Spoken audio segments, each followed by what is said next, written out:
tayo'y magpatuloy pa sa Belen.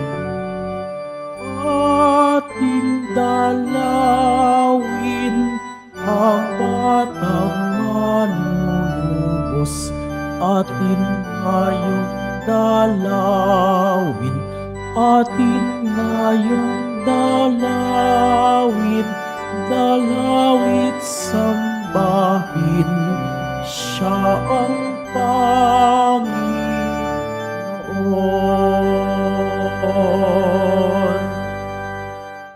Sa ngalan ng Ama at ng Anak at ng Espiritu Santo, Amen. sumainyo ang Panginoon. At sumaiyo rin. Mga kapatid, aminin po natin ang ating mga kasalanan upang marapat tayong gumanap sa banal na pagdiriwang.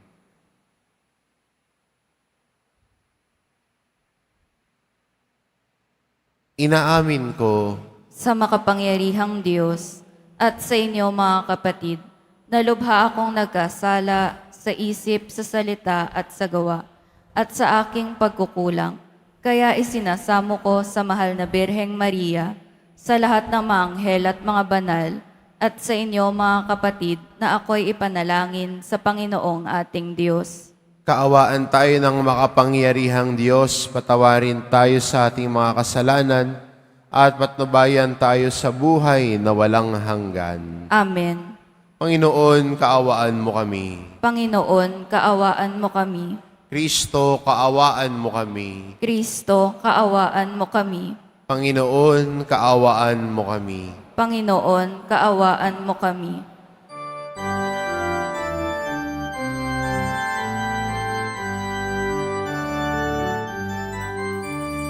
Papuri sa Diyos, papuri sa Diyos, papuri sa Diyos sa kaitaasan,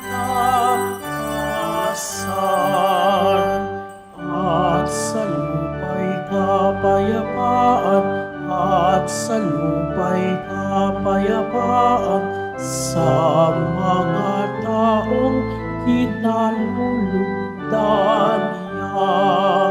Pinupuri ka namin, dinarangal ka namin, sinasamba ka namin, ipinagbubunyi ka namin, pinasasalamatan ka namin. Dahil sa dakila mo ang kapurihan,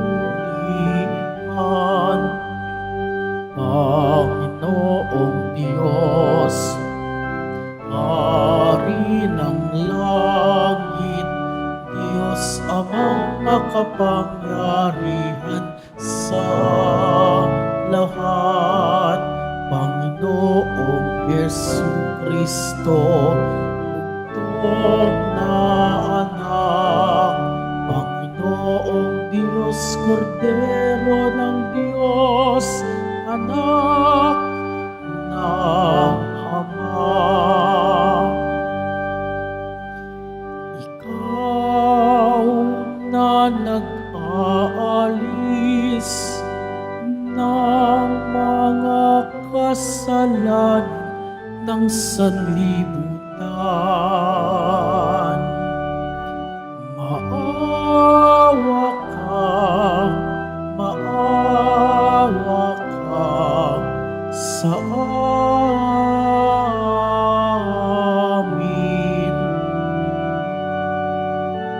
Ikaw na nag-aalis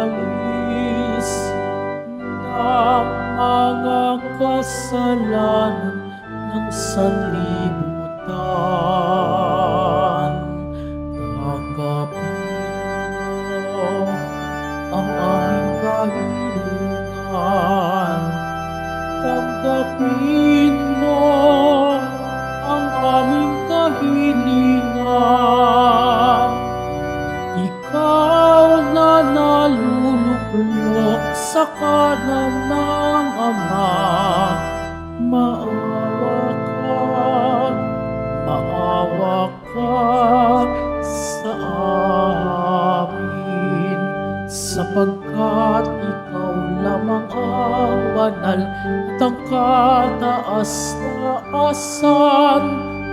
Ikaw lamang ang Jesucristo, ang Panginoon,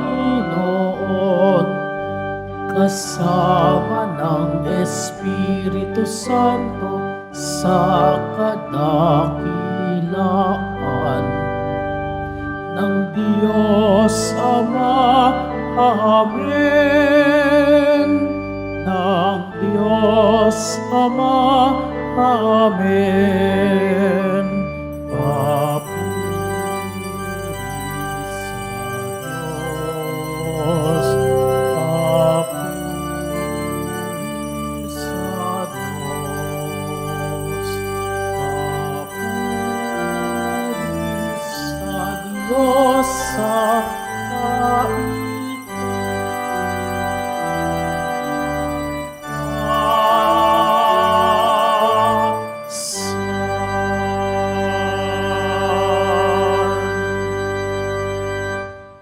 Manalangin tayo. Ama naming makapangyarihan, pinagkalooban mo kami ng ulirang huwaran ng angkan na sina Jesus, Maria at Jose, ang mag-anak na banal, sa pagtulad namin sa kanilang mabuting pagsusunuran. Kami naway magkamit ng walang maliw na kaligayahan sa pamamagitan ni Hesukristo, kasama ng Espiritu Santo, magpa sa walang hanggan. Amen. Magsiupo muna po ang lahat.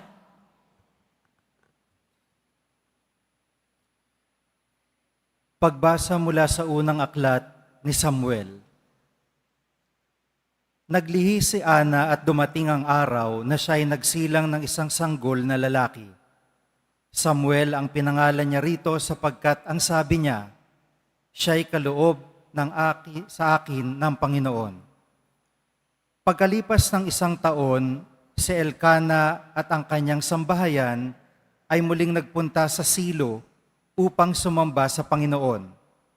Sinabi ni Ana kay Elkana, hindi na muna ako sasama sa inyo ngayon. Hihintayin ko ng maawat si Samuel. Pagkaawat niya, ihahandog ko siya sa Panginoon at sa templo na siya titira sa buong buhay niya. Nang maawat na si Samuel, dinala siya ng kanyang ina sa templo sa Silo. Nagdala pa siya ng isang torong 3 taon, 36 na litrong harina at isang pitsyel na alak. Nang maihandog na ang baka, dinala nila kay Eli ang bata. Sinabi ni Ana, kung natatandaan ninyo, ako po yung babaeng tumayo sa tabi ninyo noon at nanalangin sa Panginoon. Idinalangin ko sa kanya na ako'y pagkalooban ng anak at ito po ang ibinigay sa akin. Kaya naman po, inihahandog ko siya sa Panginoon upang maglingkod sa kanya habang buhay. Pagkatapos nito, nagpuri sila sa Panginoon. Ang salita ng Diyos. Salamat sa Diyos. Mapalad ang nananahan sa piling mo, Poong mahal. Mapalad ang nananahan sa piling mo, Poong mahal. Mahal ko ang iyong templo, o makapangyarihang Diyos. Nasasabik ang lingkod mong sa patio mo ay pumasok. Ang buo kong pagkatao'y umaawit na may lugod. Sa masayang pag-awit ko, pinupuri buhay na Diyos. Mapalad ang nananahan sa piling mo, Poong mahal. Mapalad na masasabi silang dooy tumatahan at palaging umaawit, nagpupuring walang hanggan. Ang sayo umaasay masasabing mapalad din, silang mga naghahangad na sa siyo'y makarating. Mapalad ang nananahan sa piling mo, Poong mahal. Dinggin mo ang dalangin ko, o makapangyarihang Diyos. O ikaw na Diyos ni Jacob, dinggin mo ang iyong lingkod. Basbasan mo, Panginoon, yaong hari naming mahal. Pagpalain mo po siya, yamang ikaw ang humirang. Mapalad ang nananahan sa piling mo, Poong mahal.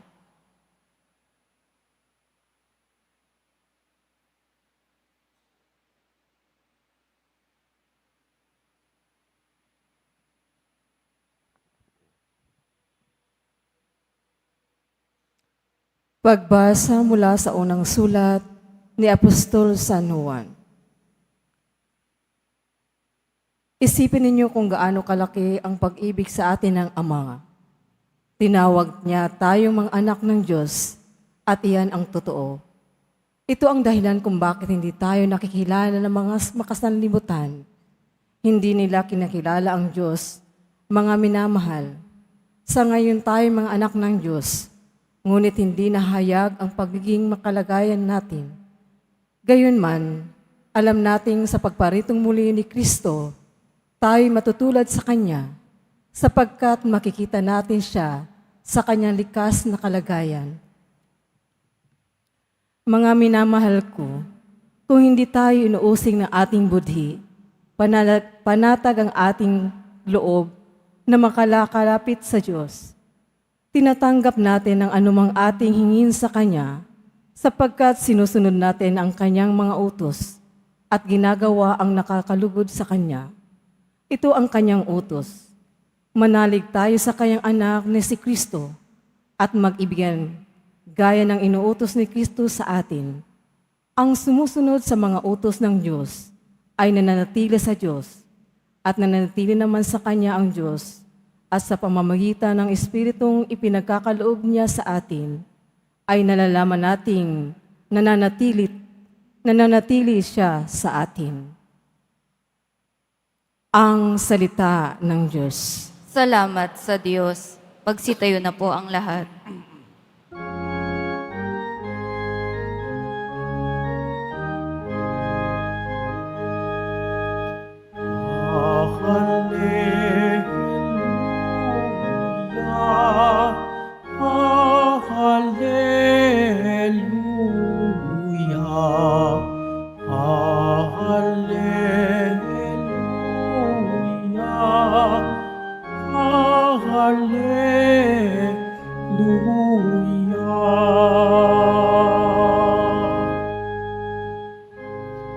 Kapayapaan ni Kristo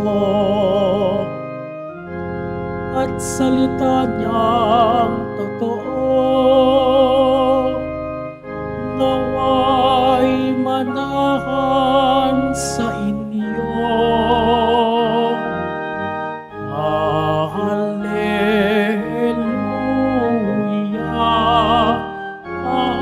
Hallelujah,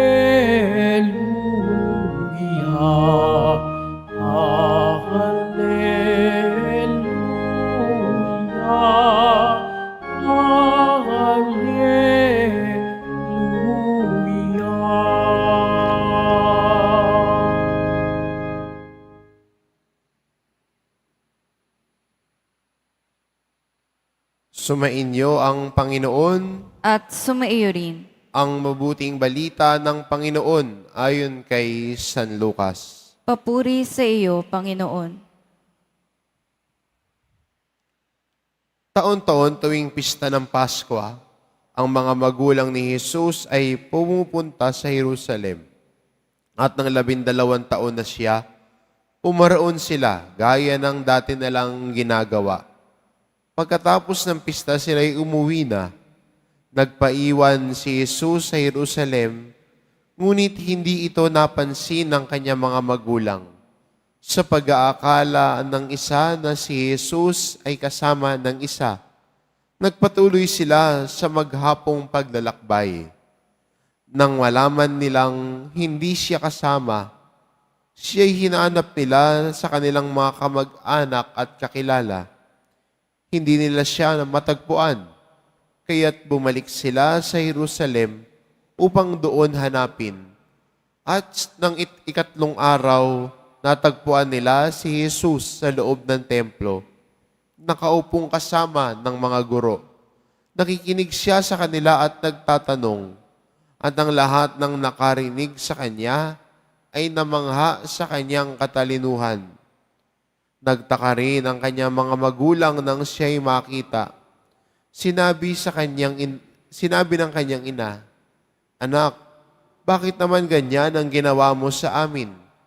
Balisang-balisa na kami ng iyong ama sa paghahanap sa iyo."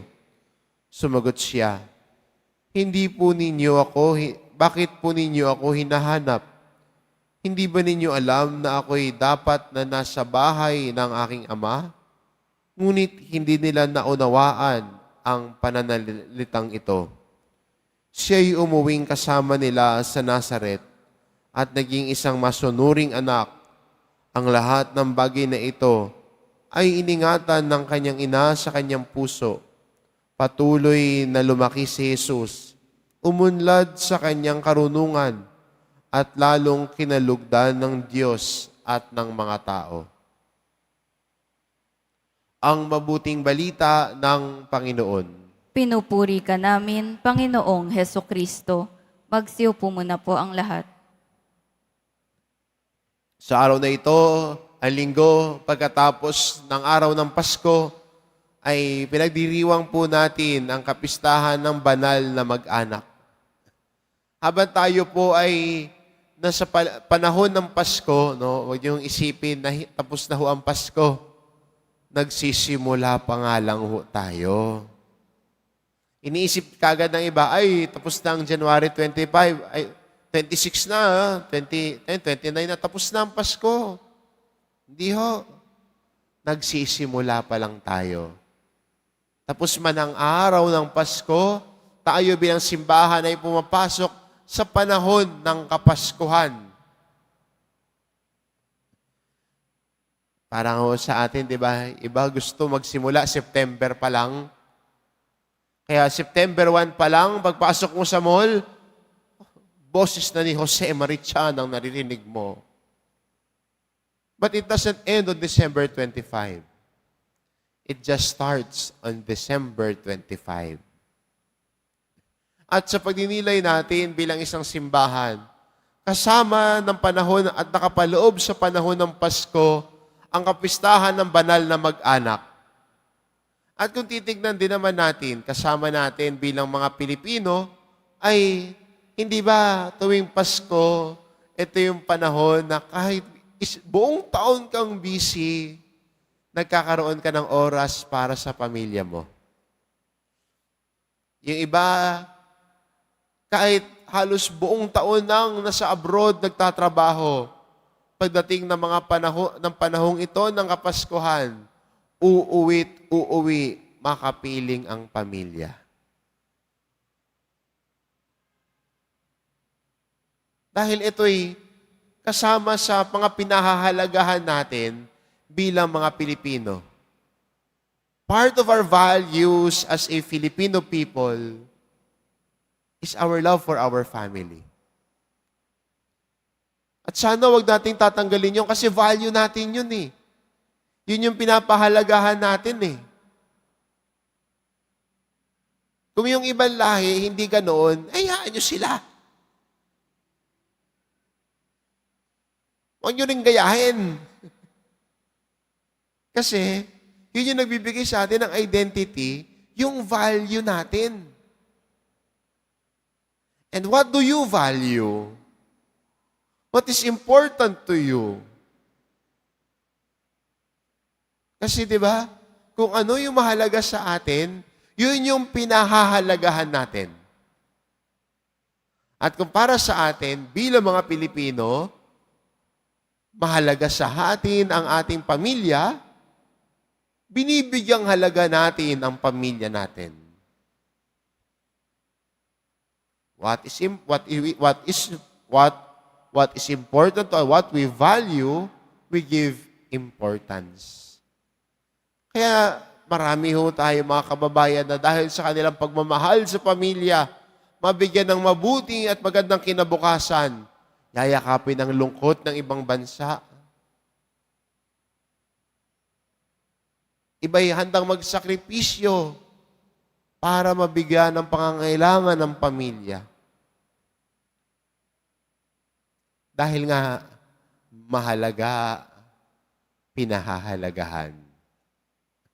Maganda rin na para sa atin bilang Kristiyano na makita din ang halaga ng bawat miyembro ng pamilya. Na sana sa pamilya, matagpuan din natin yung pagpapahalaga sa atin. Sino pa ba ang unang magmamahal sa iyo at uunawa sa iyo, kundi ang iyong pamilya? Di ba? Sana yung mga pamilya natin, no, maging lugar kung saan may pagtanggap sa atin. At hindi ba, yun naman ang unang hinahanap? Yun naman yung unang ninanais sa isang pamilya eh. Yung may tatanggap sa akin, may magpapahalaga sa akin. Kasi kung hindi naman natagpuan sa pamilyang yon, minsan, aminin natin, may mga ganung pagkakataon. Na doon pa mismo sa pamilya, hindi niya natatagpuan yung value niya.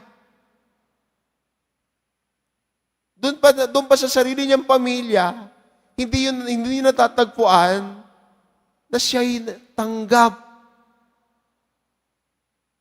Siya'y pinagmamalasakitan. Saan niya hahanapin? Sa kaibigan,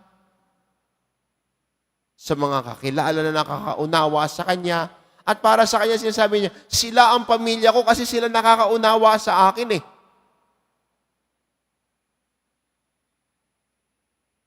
Maganda sana, no? Hamon ng ating ebanghelyo, sana sa pamilya natin, mayroong puwang ng pag-unawa. Hindi upang uhusga. Sana ang pamilya natin, mayroong pag-uunawa sa bawat isa. Na unang mararanasan ang awa sa pamilya.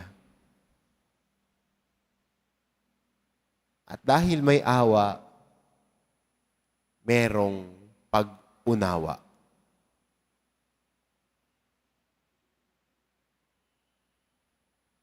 Kaya magandang imbitasyon sa atin. Kung minsan may mga sasabihin ako at may isip nyo, parang walang ganun sa amin. Siguro, ito yung pagkakataon na medyo tinatapik tayo ng Diyos at sinasabi, di ikaw maglagay.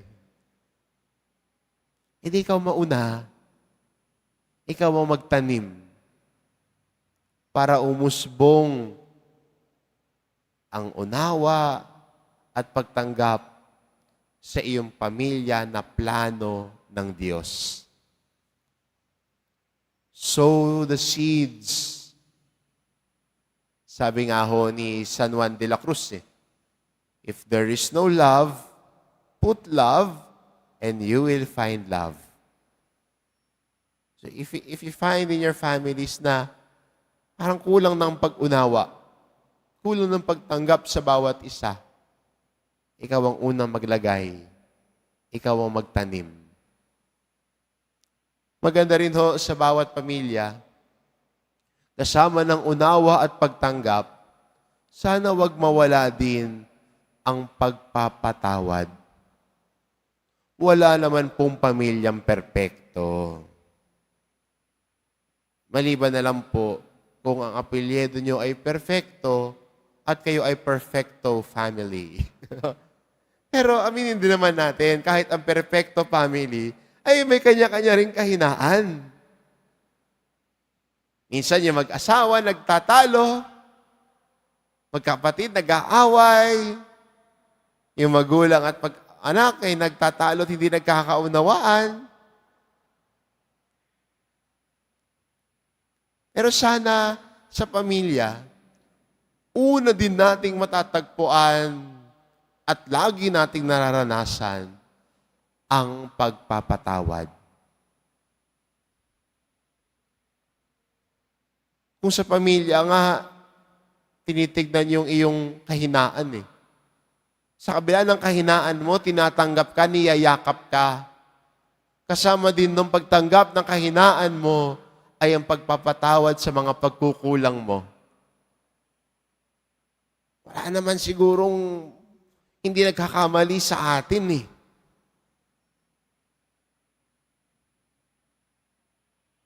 Sa pamilya sana una natatagpuan ang pagpapatawad sa kabila ng ating mga kamalian at pagkukulang.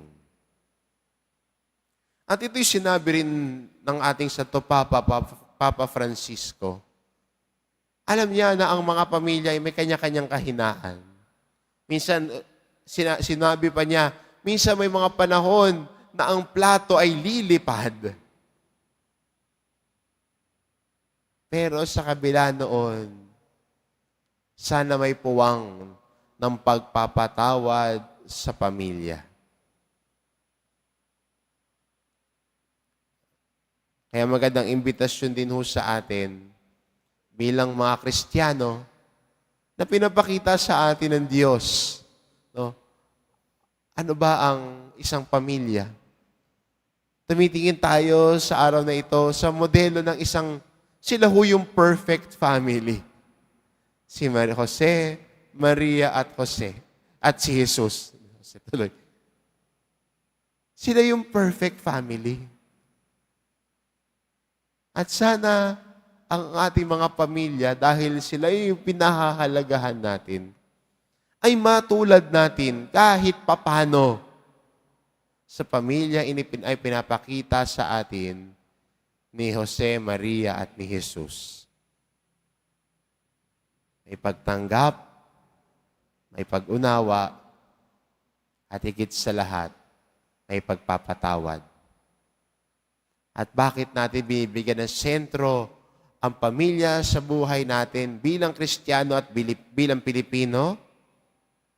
Because it is our value. And what we value, we give importance in our lives. Amen.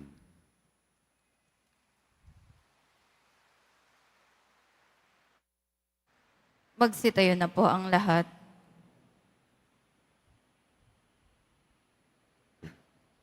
Sumasampalataya ako Sa Diyos amang makapangyarihan sa lahat, na may gawa ng langit at lupa.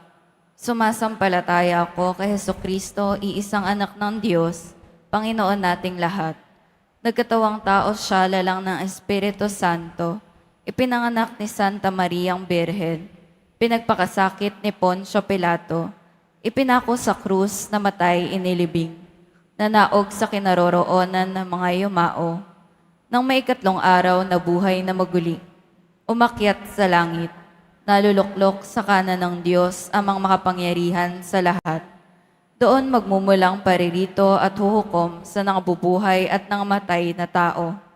Sumasampalataya naman ako sa Diyos Espiritu Santo, sa banal na simbahang katolika, sa kasamahan ng mga banal, sa kapatawaran ng mga kasalanan, sa pagkabuhay na muli na nangamatay na tao, at sa buhay na walang hanggan. Amen.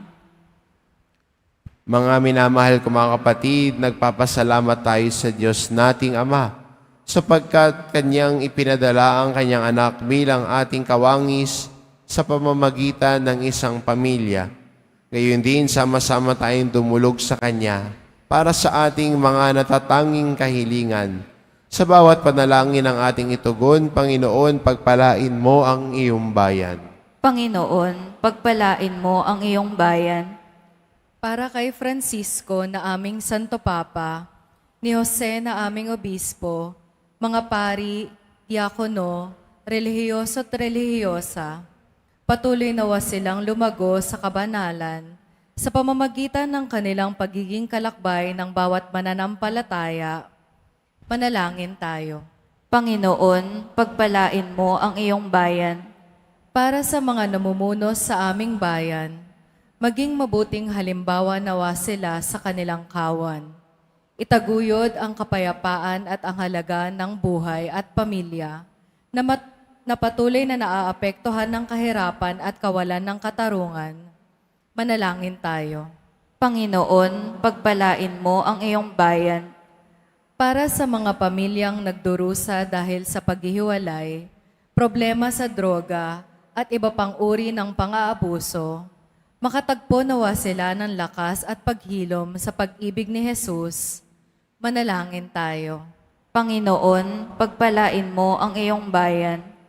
Yakapin mo nawa, O Diyos, sa iyong pag-ibig at kapayapaan, ang mga kapatid naming yumao. Manalangin tayo. Panginoon, pagpalain mo ang iyong bayan.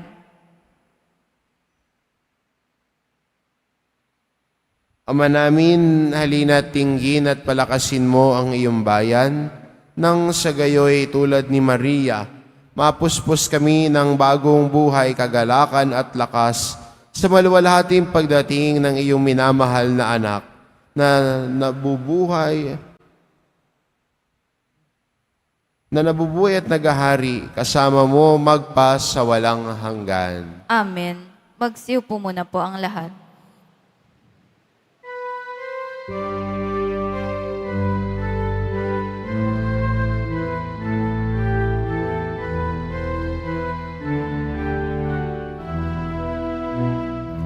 Ako ay isang batang pastol na patungo sa Belen. May dala na maiaalay kay Jesus sa sabsaban.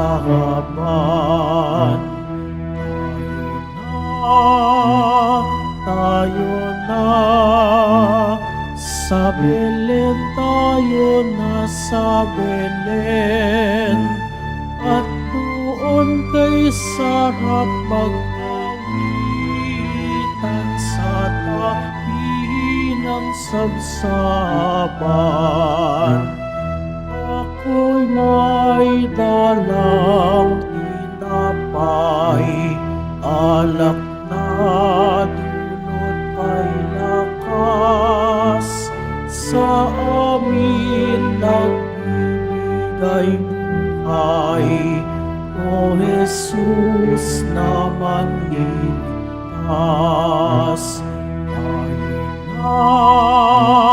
Tayo na, sa Belen tayo na sa Belen, at doon kay sarap mag-awitan sa tabi ng sabsaban. Magsitayo na po ang lahat. Manalangin kayo mga kapatid, upang ang paghahain natin ay kalugdan ng Diyos amang makapangyarihan. Tanggapin nawa ng Panginoon itong paghahain sa iyong mga kamay, sa kapurihan niya at karangalan, sa ating kapakinabangan at sa buong sambayanan niyang banal.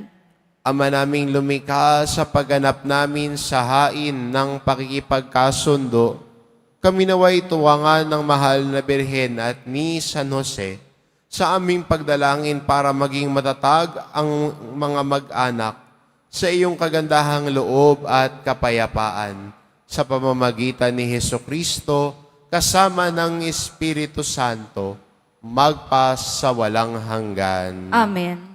Sumainyo ang Panginoon. At sumaiyo rin. Itaas sa Diyos ang inyong puso at diwa. Itinaas na namin sa Panginoon. Pasalamatan natin ang Panginoong ating Diyos. Marapat na siya ay pasalamatan. Ama naming makapangyarihan, tunay ngang marapat na ikaw ay aming pasalamatan sa pamamagitan ni Hesukristo na aming Panginoon. Ang anak mong di naiiba sa amin ay siyang pumawi sa dilim, kaya ngayon ikaw ang aming nababanaagan. Ang anak mong di naiiba sa iyo ay siyang iisang salita mo. Sa katauhan niya ang iyong sarili aming nakikita. Sa pamamagitan niya ang iyong pag-ibig ay kahali-halina, kahit na ikaw ay lingid sa aming mata. Kaya kaisa ng mga anghel na nagsisiawit ng papuri sa iyo, nang walang humpay sa kalangitan, kami nagbubunyi sa iyong kadakilaan.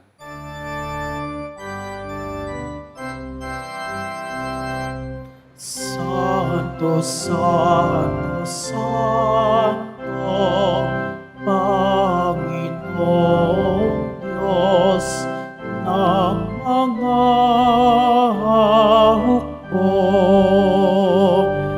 napupuno ang langit at lupa ng kadakilaan mo. Hosana, Hosana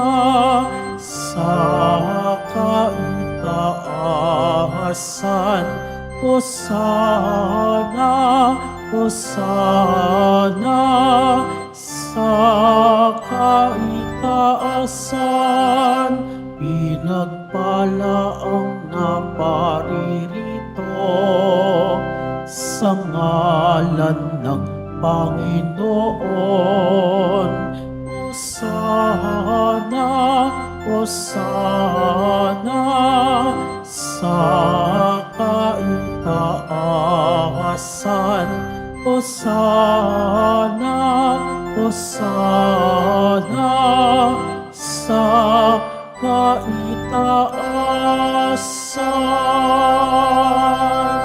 Magsiluhod po ang lahat.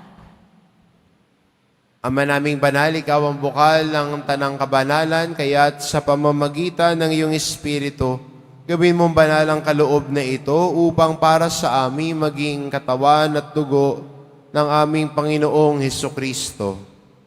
Bago niya pinagtiis ang kusang loob na maging handog, hinawakan niya ang tinapay, pinasalamatan kanya. Pinag-ati-hati niya iyon, iniabot sa kanyang mga alagad at sinabi, "Tanggapin ninyong lahat ito at kanin, ito ang aking katawan na ihahandog para sa inyo."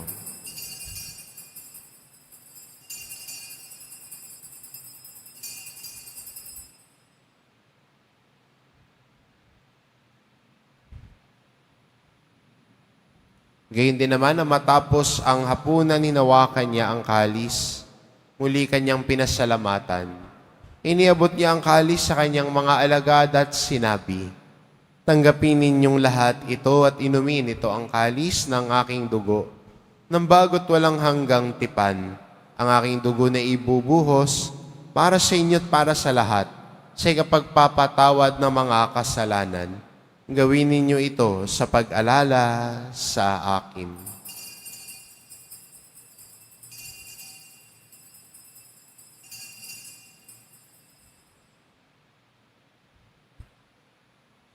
Magsitayo na po ang lahat. Ipagbunyi natin ang misteryo ng pananampalataya. Si Kristo'y namatay, si Kristo'y nabuhay, si Kristo'y babalik sa wakas ng panahon. Ama, ginagawa namin ngayon ang pag-alala sa pagkamatay at muling pagkabuhay ng iyong anak, kaya't inaalay namin sa iyo ang tinapay na nagbibigay buhay at ang kalis na nagkakaloob ng kaligtasan. Kami nagpapasalamat dahil kami iyong minarapat na tumayo sa harap mo para maglingkod sa iyo. Isinasamo namin kaming magsasalo-salo sa katawan at dugo ni Kristo ay mabuklod sa pagkakaisa sa pamamagitan ng Espiritu Santo.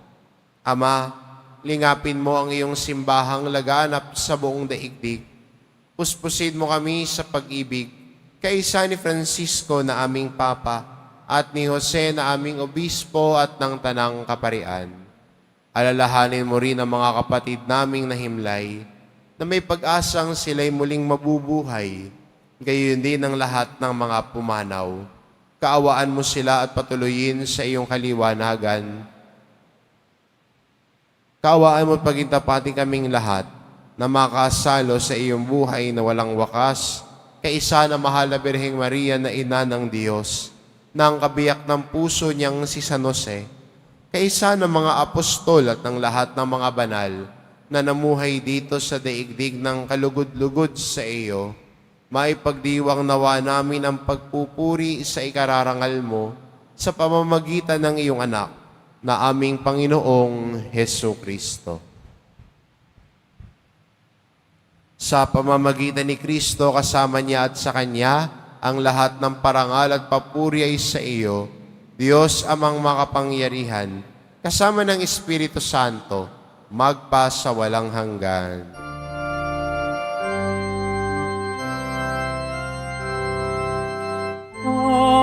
Amen. Amen. Amen.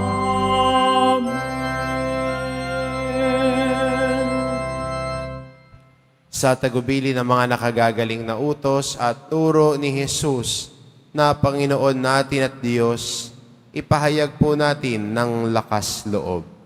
Ama namin, sumasalangit ka. Sambahin ang ngalan mo. Mapasa amin ang kaharian mo. Sundin ang loob mo dito sa lupa para nang sa langit.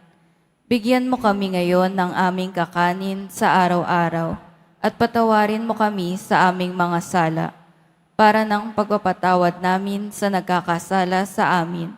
At huwag mo kaming ipahintulot sa tukso at iadya mo kami sa lahat ng masama.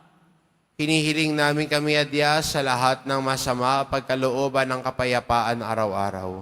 Iligtas sa kasalanan at ilayo sa lahat ng kapahamakan. Samantalang aming pinananabikan ng dakilang araw ng pagpapahayag ng tagapagligtas naming si Hesu Kristo. Sapagkat iyo ang kaharian at ang kapangyarihan at ang kapurihan magpakailanman. Amen. Panginoong Kristo, sinabi mo sa iyong mga apostol, kapayapaan ang iniiwan ko sa inyo, ang aking kapayapaan ang ibinibigay ko sa inyo. Tungayin mo ang aming pananampalataya at huwag ang aming pagkakasala. Pagkalooban mo kami ng kapayapaan at pagkakaisa, ayon sa iyong kalooban, kasama ng Espiritu Santo, magpa sa walang hanggan. Amen. Ang kapayapaan ng Panginoon ay laging sumainyo. At sumaiyo rin. Magbigayan kayo ng kapayapaan sa isa't isa.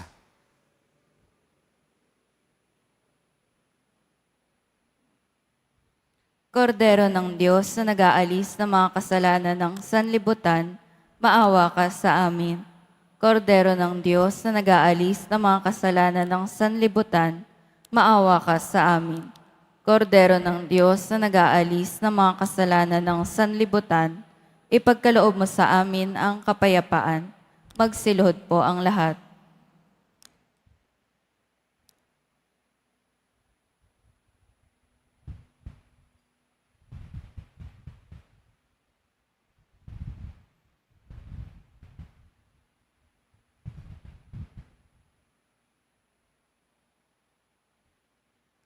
Itong kordero ng Diyos, ito nag-aalis ng kasalanan ng sanlibutan.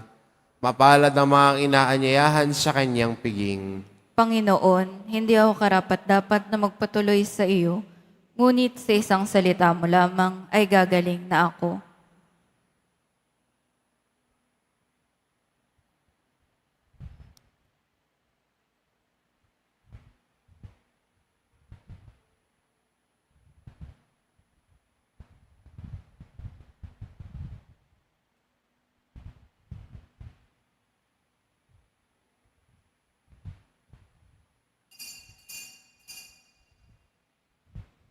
Para sa lahat ng tatanggap ng banal na komunyon, sasagot po tayo ng amen pagkasabi ng pari o ng lay minister ng katawan ni Kristo at isubo agad sa bibig bago umalis sa harapan ng pari o lay minister. Sumunod po tayo.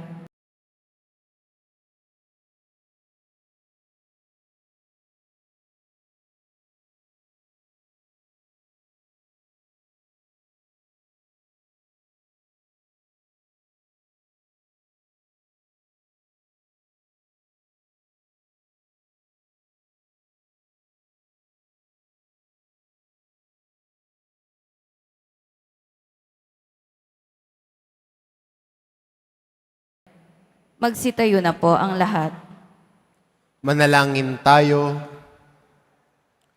Ama naming mapagmahal, kaming iyong pinapakinabang sa piging na banal, ay gawin mong makapamuhay gaya ng banal na mag-anak, matapos naming pangatawanan ang aming mga pananagutan sa lupang ibabaw, kami naway makasalo sa kanilang kasiyahan sa kalangitan, sa pamamagitan ni Hesu Kristo, kasama ng Espiritu Santo, magpa sa walang hanggan. Amen. Sumainyo ang Panginoon. At sumaiyo rin. Mahal na pong Hesus Nazareno, inihayag mo sa pamamagitan ng krus ang walang maliw na pag-ibig ng Diyos sa sangkatauhan. Pakinggan mo ang kahilingan, lalo na para sa mga nangangailangan ng iyong tulong at awa. Makamtanawa namin ang iyong kasagutan na may utang na loob na tinatanaw. Basbasan din po ninyo itong mga imahen at dasalan upang lalo kaming manalangin at magtiwala sa pamamagitan ng bendisyon na ito, naway lalo kaming maging mapaglingkod, masunurin na tapat sa iyo na aming maluwalhating Panginoon, magpa sa walang hanggan. Amen. At pagpalain kayo ng ating mapagmahal na Diyos, ang Ama at ang Anak at ang Espiritu Santo. Amen. Umayo kayo, taglay ang kapayapaan ng poong Jesus Nazareno. Salamat sa Diyos.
At ngayon, Pasko ay magdiriwang